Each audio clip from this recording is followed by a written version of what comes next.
안녕하세요. 정성산TV입니다. 오늘 전해드릴 소식은 부촌 개성에서만 하루 수십 명 아사, 충격 북한 2인자 외아들 동료들과 이것을 이라는 소식입니다.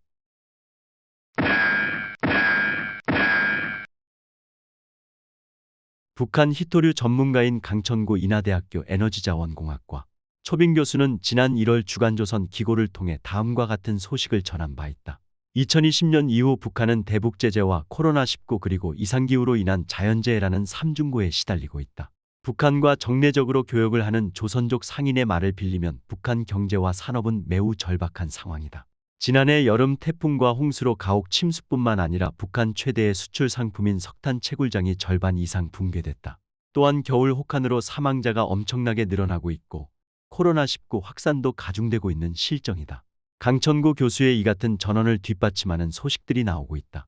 6일 연합뉴스는 최근 개성에서는 식량난으로 하루 수십 명씩 아사자가 발생하고 있고 혹한 피해까지 겹쳐 극심한 생활고로 자살자까지 속출하는 정황이 포착됐다며 한 대북 소식통의 말을 빌려 보도했다. 이에 김정은이 지난달 간부와 측근들을 두 차례 개성 현지로 파견해 실상을 파악하고 민심을 수습하는 대책을 내놓았지만 역부족인 것으로 전해졌다. 또한 안녕하십니까. 오늘 평양 24시는 북한 권력의 2인자였던 오국렬의 장남 오세욱이 동료 20명과 집단 탈북했던 이 사건을 여러분께 재조명해드리겠습니다. 이 사건이 왜 엄청난 사건이냐. 첫 번째, 권력의 2인자의 아들이 도망을 쳤습니다. 자국 권력의 2인자는 국방위 부위원장 오국렬이라는 사람이고 장성택, 우동축, 김영춘 이 4인방 중에서 김정일이 가장 신뢰했던 의형제입니다. 노동당 작전부라고 있었는데 이 작전부는 북한의 특수정예 요원 100명 중에 1명을 뽑아가지고 5,000명의 정예군단을 만들었습니다. 작전부 요원들은 대남 침투 공작, 해외 공작 여기서 몸으로 때우는 최정예 부대입니다. 이 부대를 오국렬이 맡았습니다. 이 부대에 갈 때는 김정일이 자기 경호원을 다 버리고 맨몸으로 들어갔습니다. 그러면서 당 작전부는 나의 별동대다. 이런 말까지 했습니다. 오국렬을 얼마나 신임했으면 그랬겠습니까? 이런 오국렬의 장남이 망명했다. 이건 엄청난 사건입니다. 오국렬의 장남 역시 인민군 요직에서 해외 파트를 담당했는데 이때 오국렬이 위조 앞에 마약 이런 판매에 손을 댔습니다. 이 오국렬의 장남이 해외에서 김정일의 해외 자금을 만드는 역할을 했는데 주로 일본과 거래를 했다고 합니다. 일본의 야쿠자와 연계돼가지고 북한의 인류군 마약을 대량을 넘기는 역할을 했는데 이런 상황을 미국의 CIA가 포착했습니다.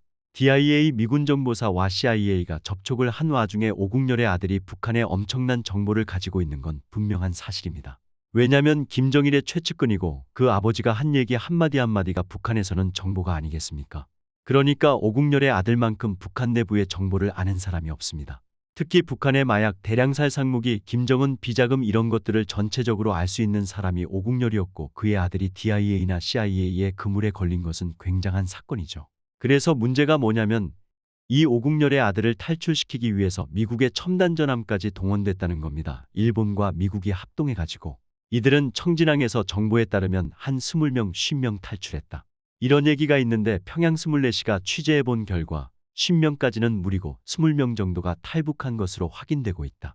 오국렬 아들을 포함해서 그와 같은 동급인 최고위층과 연계된 사람들 20명이 집단 탈북했다는 것은 엄청난 사건입니다. 이걸 미국에서 몰래 가져왔기 때문에 나중에서야 언론에서 수면 위로 드러났는데 언론에서 떠들었지만 모두 침묵을 하고 있습니다. 그만큼 이 작전에 대해서 미국이나 일본의 정보기관이 드러내고 싶어 하지 않는 거죠. 미국의 잠수함까지 동원됐다고 알려지고 있습니다. 지금 이들이 20명이 탈북을 결심했기 때문에 북한 배를 가지고 탈북하기는 쉽지 않습니다.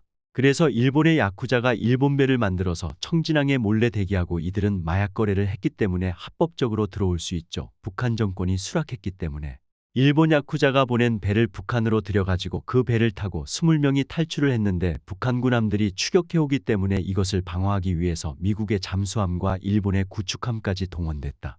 이 작전이 얼마나 중요한 작전인지 알 수 있는 대목인 거죠. 이들의 탈북 이후에 김정은이 집권했고 오국렬이 지배하던 노동당 작전부는 해산됐습니다. 그리고 국방위원회가 없어졌습니다. 작전부가 정찰총국의 장전국으로 편입됐고 인민국 정찰국, 해외정보국, 대화조정국, 기술국, 후방지원국 이런 식으로 정찰총국 산하에 오국렬의 부대가 흡수됐습니다. 그리고 오국렬은 낙동강 오리알이 됐습니다. 김정은이 집권하면서 가장 죽이고 싶었던 이 오국렬이었습니다. 왜냐? 아버지의 2인자였고 북한 내부에서 특히 인민군 내에서 오국렬을 따르는 군인들이 엄청나게 많았기 때문에 지금 김정은은 그 당시에 군인들이 자기를 깔본다고 생각을 갖고 있었기 때문에 특히 똑똑한 군인일수록 김정은에게는 눈에 가시죠. 또 오국렬이 워낙 머리가 비상하기 때문에 김정일의 군사 브레인 역할을 했고 오국렬의 추천에 의해 리용호 인민군 총참모장의 자기 뒤를 이을 핵심 브레인으로 발탁이 됐습니다. 리용호를 누가 죽였냐? 바로 김정은이 죽였습니다. 김정은 같이 무식하고 아무것도 모르는 인간이 아버지가 그나마 쌓아놓은 명예와 인맥, 수재들을 모조리 다 죽였기 때문에 북한의 김정은의 군대, 김정은의 인맥풀은 정말 인재가 없고 아부하천만 일삼는 무리만 있는 거죠. 그런 김정은이 오국렬을 얼마나 미워했냐면 국방위원회 작전국 해산시키고 오국렬 가족을 정치범 수용소로 보내려고 준비 중에 있다는 이 정보를 오국렬이가 받았습니다. 오국렬은 살아남기 위해서 나이 80대가 된 오국렬이 자기 가족을 총동원해서 김정은 앞에서 재롱잔치를 했습니다. 80 먹은 노인이 김정은을 충성으로 따라 모시겠다는 헛소리를 하면서 이 오국렬이 아버지 김정일 때도 이런 짓을 안 했습니다. 그리고 아버지 김정일은 자기 측극들이 자기를 찬양하는 노래를 부르게끔 안 했습니다. 그건 너무 유치하잖아요. 김정은의 아버지한테도 머리 안 숙였던 오국렬이 머리에 피도 안 마른 김정은 앞에서 재롱잔치까지 했습니다.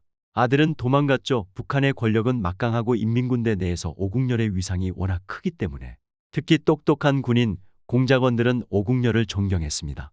왜냐? 똑똑하니까. 똑똑한 사람은 무식한 김정은을 좋아하지 않습니다. 그래서 오국렬을 죽이려고 하다 보니 이렇게 아주 구차스럽게 김정은 앞에서 재롱잔치를 했습니다. 이 재롱잔치 때문에 오국렬 가족은 살아나왔고 목숨을 부지했습니다. 현재 오국렬 딸들은 인민군 같은 요직에서 목숨을 부지하고 있지만 출세하기는 글렀고 오국렬과 그의 아들 망명 이런 것들은 북한의 핵심 엘리트의 역사이기도 하지만 얼마나 비참하게 노예처럼 살아나야 살아남을 수 있는지 보여주는 굉장히 비극적인 스토리가 아닌가 됩니다. 오국렬의 장남 오세욱의 망명 사건과 관련해서 우리가 몰랐던 비하인드 스토리를 오늘 여러분께 상세하게 전달드렸습니다. 감사합니다. 이상으로 오늘의 소식을 마치도록 하겠습니다. 구독과 좋아요, 알림 설정 부탁드립니다. 감사합니다.